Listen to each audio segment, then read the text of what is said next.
Hello, Keto Nation. This is Mike. How are you doing? Um, Today I'm just back from the gym, as always. Before I shoot these videos, I like to go to gym, and I had a very nice back and arms day today. I don't know if anyone here in the group is interested in exercising. We'll be talking about exercising in a bit. But if someone is, please let me know. Let me know what's your schedule. Maybe we can synchronize our schedules together and we can start actually share exercises together. This week, my weight has plateaued. I don't know what happened. I'm not worried. This is something I would expect to be normal in to everybody. You might plateau, weight might get down, might get up a little bit. So I'm not worried at all. My energy levels is shooting up very high. I was surprised the whole week actually. I'm gaining so much in the gym in terms of increasing my weights. So I can definitely tell you guys, I'm breaking my records. I've never reached to the weights, and by the way, they're not huge weights, yeah, but these are my records, and I'm being able to go up to 20% more than the weights I'm doing before I started keto. I'm just so much happy. My energy levels is booming up. So many people were worrying and like telling me, oh my God, Michael, you're going zero carbs. What will happen to your muscles? You'll start losing muscle mass and all of that. And um, nothing of that is happening. On the opposite side, I'm gaining better strength. I can see a better definition now. Things are just improving in the right direction. So I'm extremely happy, extremely satisfied.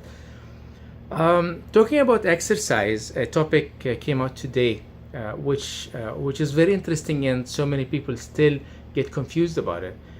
Which is, if you want to lose weight, which is more important, to focus on your workouts or to focus on your food? And my personal opinion is that you need to focus on your food first, then exercise second. Um, and This is very important for a reason.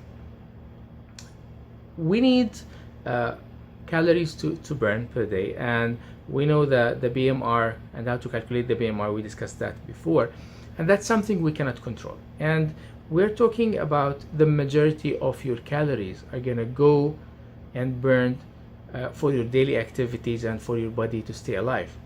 And anything you're gonna add in the exercise is gonna have a very small portion that you can control. It's extremely small controllable portion. The rest of it you can't really directly control because it's just a biological system that's running. So how much my brain is consuming, yeah, if I think a little bit more, I would maybe increase it a bit. But on average, day to day, it's gonna burn an X amount that I cannot really control.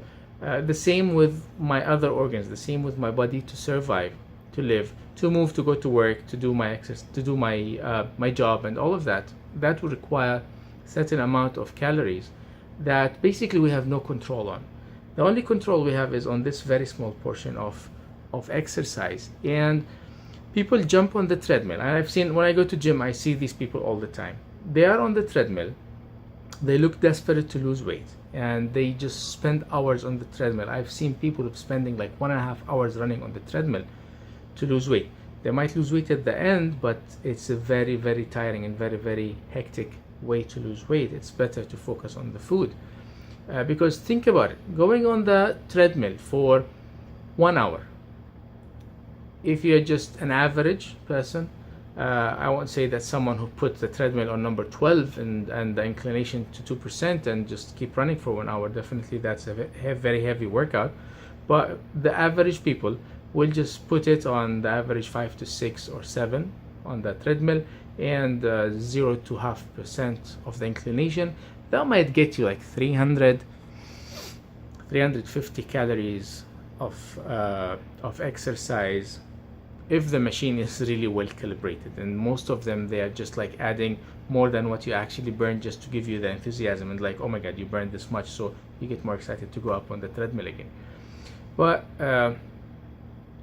so basically, if you're just gonna go run for 300 to 400 calories out of 2500 or 2800 calories that your body needs to survive, this is a very small portion to think about. While if you think about food on the other side, um, we can control how much we eat.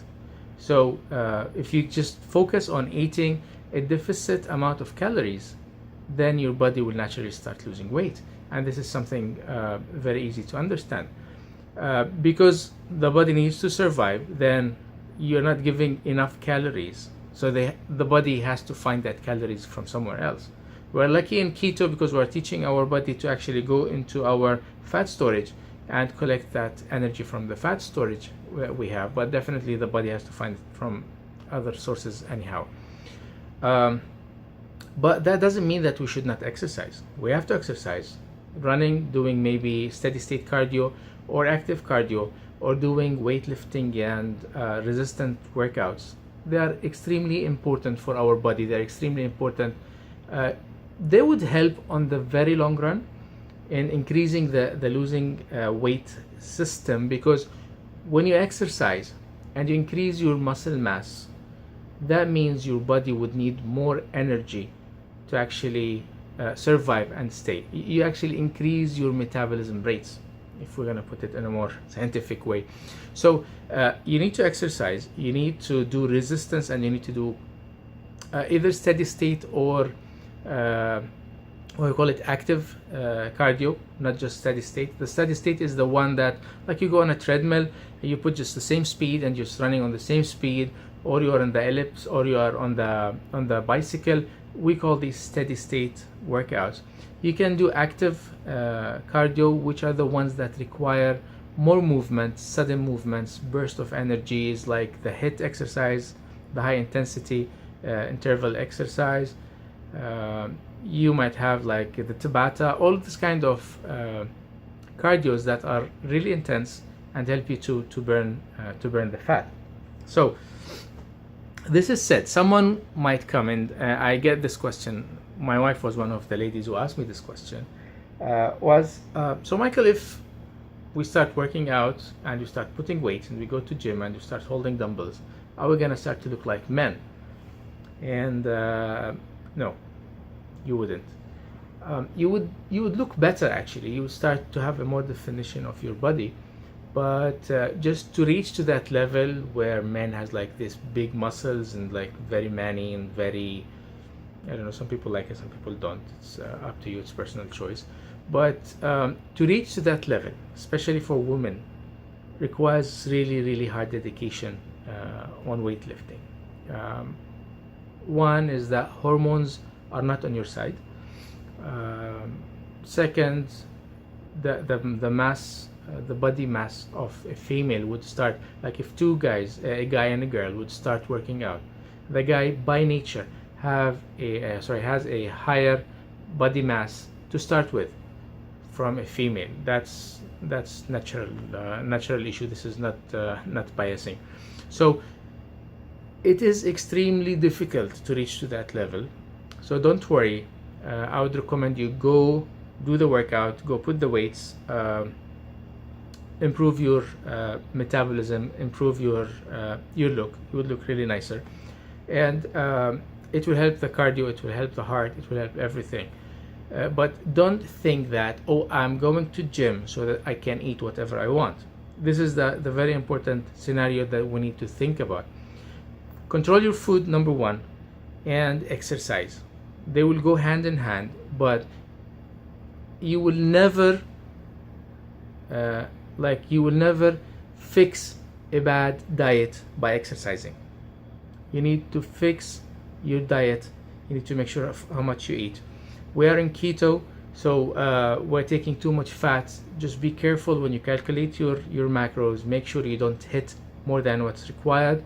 Fat is really dense. Fat has 9 grams of carbs, 9 grams of calories. What has the carbs do here? Sorry, it's 9 grams, and 1 gram has 9 calories. So it's really dense in calories. So if you're doing lazy keto and you're not recording and you're not measuring, be careful. You might be overdoing something and you're not realizing it. So these are my thoughts of today, and Please share me with what you think. You might agree with me, you might disagree with me. I would love to hear from you. And if you have any questions or any issues regarding exercise, I need any help, please let me know. Again, I'm not a personal trainer, I'm not a nutritionist, so I would not be able to give you any medical advice or any health issue advice, but I'll be glad to help you with the knowledge I have, with the resources I found. And please PM me, leave a comment below, and I'll be glad to assist. Bye.